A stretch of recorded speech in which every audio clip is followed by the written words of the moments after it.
ನಮಸ್ಕಾರ ಸ್ನೇಹಿತರೆ, ಇಂದು ನಾವು ಮಾತನಾಡಲಿರುವ ಕತೆ ಒಂದು ಸಾಹಸಿ ಮಹಿಳೆಯದ್ದು, ಒಬ್ಬ ದೇಶಭಕ್ತೆಯದ್ದು.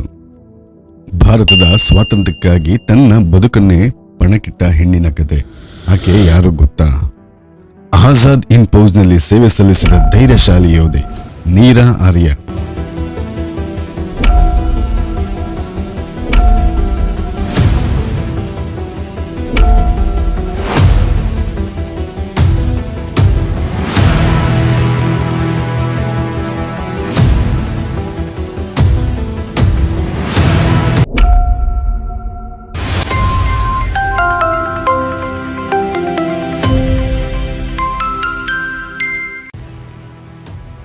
ಯಾರು ಈ ನೀರಾ ಆರ್ಯ?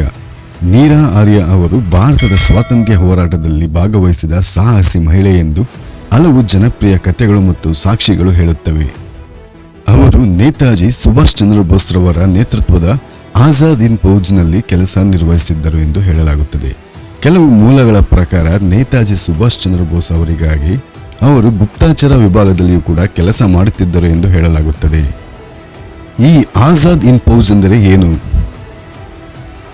ಆಜಾದ್ ಇನ್ ಫೌಜ್ ಇಂಡಿಯನ್ ನ್ಯಾಷನಲ್ ಆರ್ಮಿ ಬ್ರಿಟಿಷರ ವಿರುದ್ಧ ಶಸ್ತ್ರಸಜ್ಜಿತ ಹೋರಾಟದ ಮೂಲಕ ಭಾರತಕ್ಕೆ ಸ್ವಾತಂತ್ರ್ಯ ತರುವ ಉದ್ದೇಶದಿಂದ ರಚಿಸಲಾದ ಸೈನಿಕ ಪಡೆ.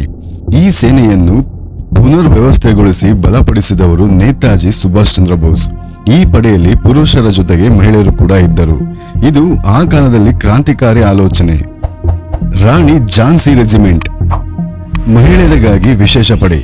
ರಾಣಿ ಝಾನ್ಸಿ ರೆಜಿಮೆಂಟ್ ಇದು 1857ರ ಕ್ರಾಂತಿಯ ನಾಯಕಿ ರಾಣಿ ಲಕ್ಷ್ಮೀಬಾಯಿ ಅವರ ಹೆಸರಿನಲ್ಲಿ ಸ್ಥಾಪಿಸಲಾಯಿತು. ಈ ಪಡೆಯ ನೇತೃತ್ವ ವಹಿಸಿದವರು ಕ್ಯಾಪ್ಟನ್ ಲಕ್ಷ್ಮಿ.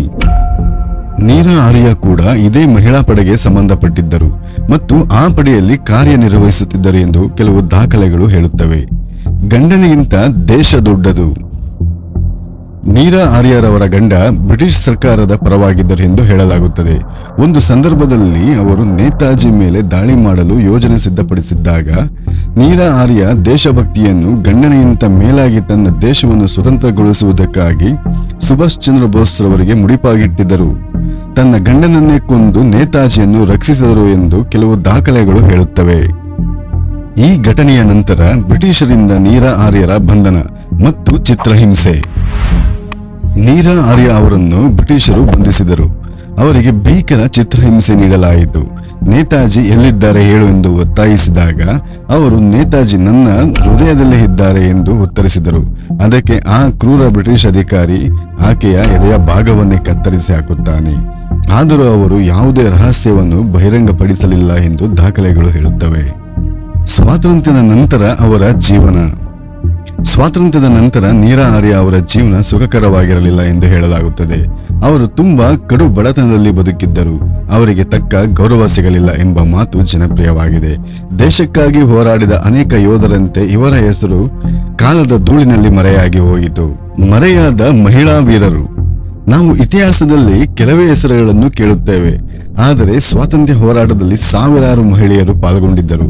ನೀರಾ ಆರ್ಯ ಅವರಂತಹ ಹೆಸರುಗಳು ನಮಗೆ ಪ್ರೇರಣೆ ನೀಡುವ ಕಥೆಗಳು. ಸ್ನೇಹಿತರೆ, ನೀರಾ ಆರ್ಯ ಅವರ ಜೀವನ ಕಥೆ ಇದು ಭಾರತೀಯ ಮಹಿಳೆಯ ಧೈರ್ಯ, ತ್ಯಾಗ ಮತ್ತು ದೇಶ ಪ್ರೇಮವನ್ನು ಪ್ರತಿಬಿಂಬಿಸುತ್ತದೆ. ಇಂತಹ ಮರೆಯಾದ ನಾಯಕಿಯ ಅಪ್ಪಟ ದೇಶ ಪ್ರೇಮಿಯ ಕಥೆಗಳನ್ನು ತಿಳಿದುಕೊಳ್ಳುವುದು ನಮ್ಮ ಕರ್ತವ್ಯ. ವಿಡಿಯೋ ಇಷ್ಟವಾದರೆ ಲೈಕ್ ಮಾಡಿ. ಇನ್ನಷ್ಟು ಇತಿಹಾಸದ ಸ್ಫೂರ್ತಿದಾಯಕ ಕಥೆಗಳಿಗಾಗಿ ಸಬ್ಸ್ಕ್ರೈಬ್ ಮಾಡಿ. ಜೈ ಹಿಂದ್.